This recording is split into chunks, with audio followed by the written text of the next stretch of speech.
Hello, hello.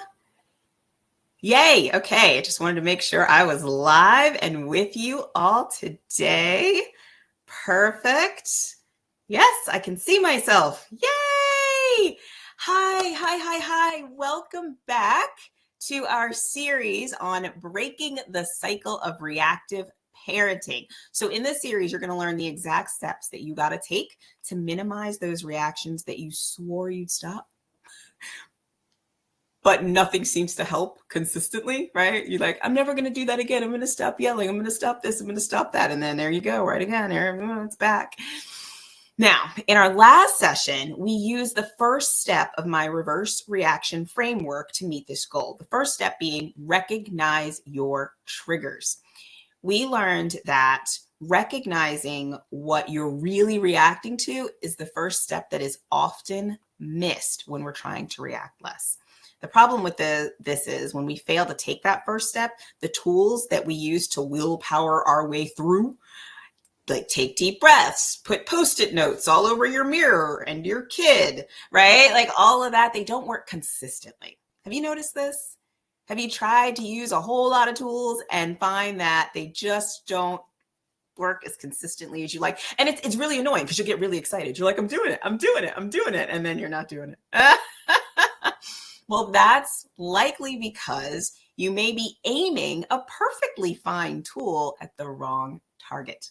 So make sure you check out that first video. I'm not going to go over the whole thing here, but make sure you check out the first video in the series to learn more about the first step in the reverse reaction framework, which is recognizing your triggers, recognizing what's really causing your reaction. If you did watch that first video, welcome back. I want you to put in the chat, what did you notice? What did you notice when you were tracking and seeing, like, what am I really reacting to? Write that down in the chat for me. I want to know. If you're watching the replay, please post #replay and let me know, where in the world are you from? Where are you tuning in from? Okay, so the awareness that you gained over the last week, or that you will gain if you haven't watched the first video yet, of what you're really reacting to is really powerful. But this naturally leads us to a new challenge. Understanding why these specific situations bring up such a strong reaction within us, okay? Why does my child not listening set me off? Why do those sibling fights lead me want to lash out or just leave the house entirely? Everything in it, house, the car, everything, just leave it, right? Well, the second step of the reverse reaction framework, which is reveal your roots, is the key to uncovering your answer to this question, your why.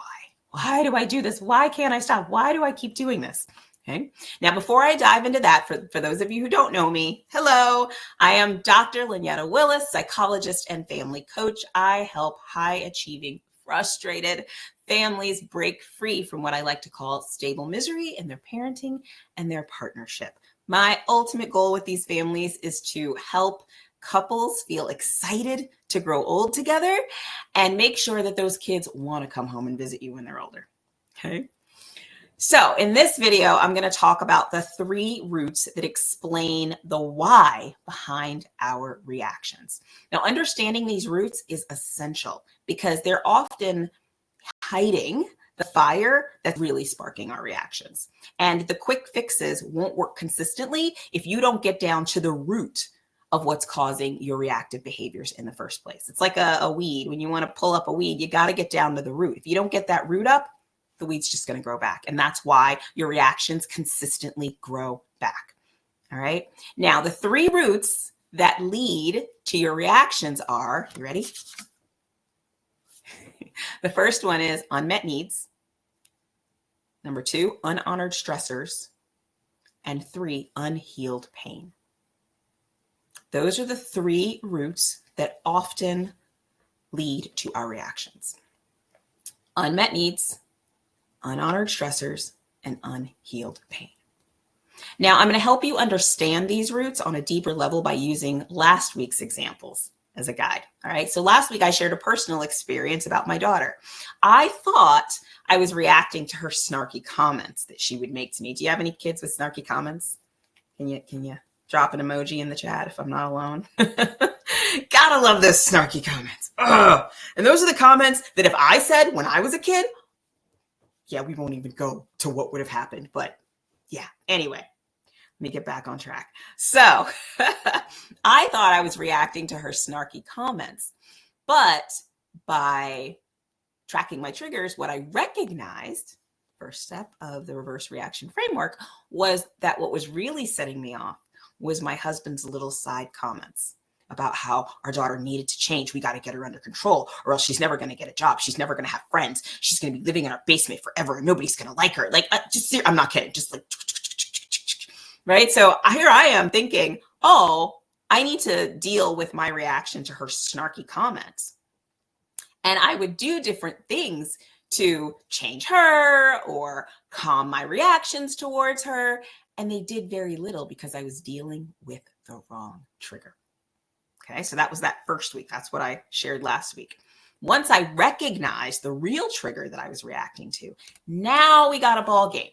Now I can use the second step of the reverse reaction framework, reveal the roots of my reaction. And what I realized in that situation for me was that unmet needs.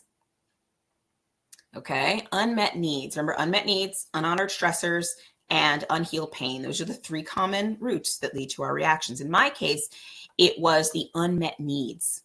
My need for support from my husband, my need to be surrounded by peace during those moments, right? That was the need that I had to get met, or that I needed to get met in that moment. And that unmet need was actually sparking my reaction. That was the root for me.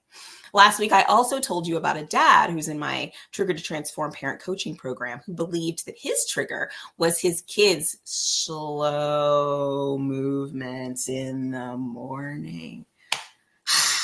You know those, where it's like, seriously, I know sloths that can move faster than this.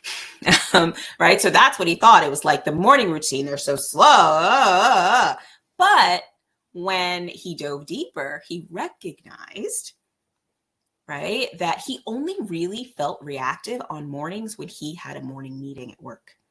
So he uncovered or revealed the root of his reaction was unhonored stress, right? The root was his fear of being late. I'm going to be late, right? For that morning meeting.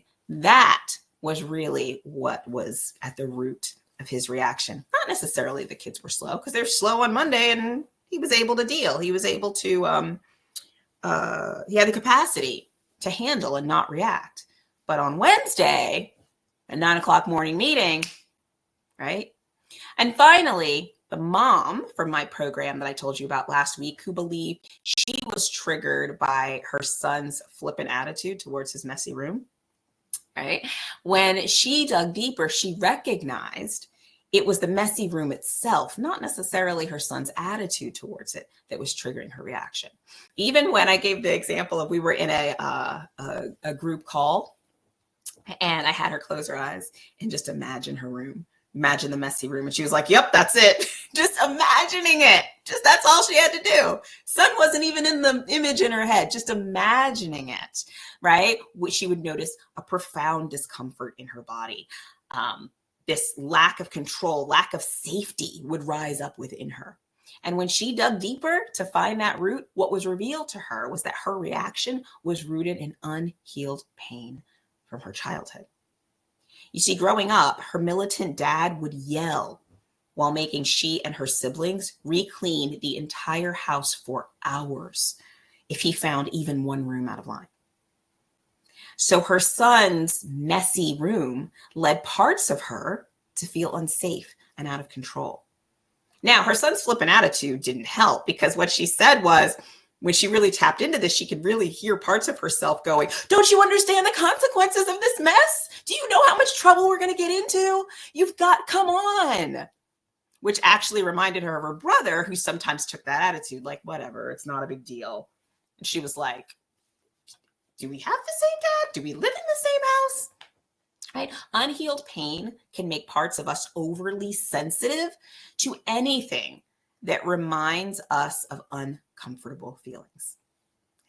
So as you react, as you reflect on your reaction, the one that you chose to focus on, or if you haven't chosen one yet, think of one now. Okay. If you're just tuning in, make sure you go back and watch last week's video. It's really important. But as you sit and you reflect on it, see if you can tap into or reveal which of the 3 roots may be sparking your reaction. Is it an unmet need, an unhonored stressor, and or unhealed pain? And I say and because it could be more than one. You might tie it to all 3. Your roots might be like this. Okay. So to recap, reverse reaction framework. The first step that you must take is to recognize the real trigger you're reacting to. And once you do that, step 2, reveal the roots of your reaction.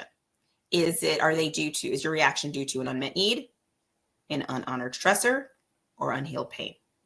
Okay.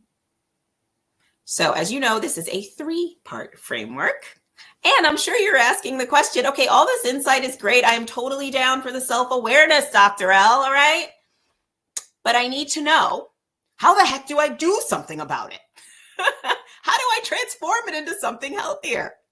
Because it's not enough to know why we react or what we're reacting to. While those are absolutely key, you have to know that, right? If you don't know where you're going, like say you want to go to the store, but you don't know what store you want to go to or why you're going to the store, who cares? Wait, what?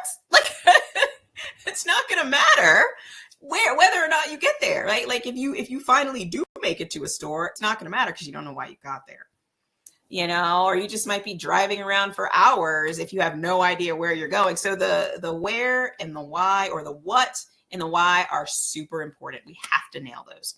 But once you do, now you got to learn, okay, well, how do I change these patterns or these habits consistently? All right, so that I can consistently respond in a way that feels good to me instead of reacting.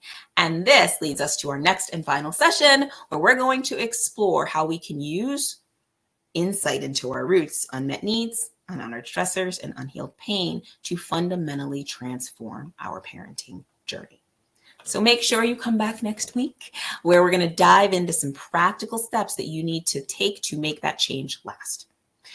But before I go, I want to invite you to reflect on the roots that we've discussed today. Okay, this is your homework. Which of these roots resonates with you most when you think about your reaction, and why? Okay. Share your thoughts in the comment below if you haven't done that already.